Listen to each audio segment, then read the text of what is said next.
Maaş gözləntiniz nə qədərdir? Adam universitet tələbələrindən soruşuruq. Oxuduğunuz ixtisas nədir və maaş gözləntiniz nə qədərdir?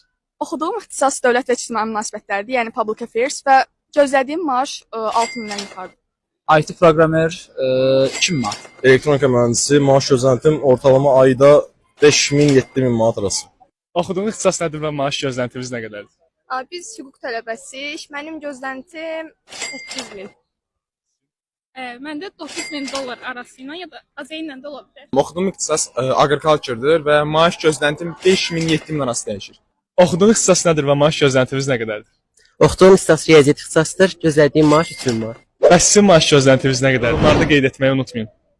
Yaşayış yerlərində lüzumsuz siqnal verməklə bağlı hər dəfə biz bunu vurğuluyuruq ki, bu verilməməlidir. Siqnal hansı halda verilir? Qəza şəraiti artıq yaranır. Kimisə bir xəbərdar eləmək üçün, hansısa bir sürücünü xəbərdar eləmək üçün və yaxud da piyadanı xəbərdar eləmək üçün bundan istifadə edirik. Bizdə isə təəssüf olsun ki, səs siqnalından yerli yersiz istifadə halları dəhşət çoxdur. Svetoforda yaşıl yanan kimi 1 saniyədən sonra başlayırlar arxada siqnal verməyə. Bu hal təbii ki, düzgün deyil. Ən azından işıq cihazı vasitəsilə siz ona müəyyən bir xəbərdarlıq eləyə bilərsiniz. Nəinki uzun-uzadı siqnal verməklə. Bu yol mədəniyyətindən də uzaq bir vəziyyətdir. Bunu da heç bir sürücüyə tövsiyə eləmirik ki, belə hallara yol versin.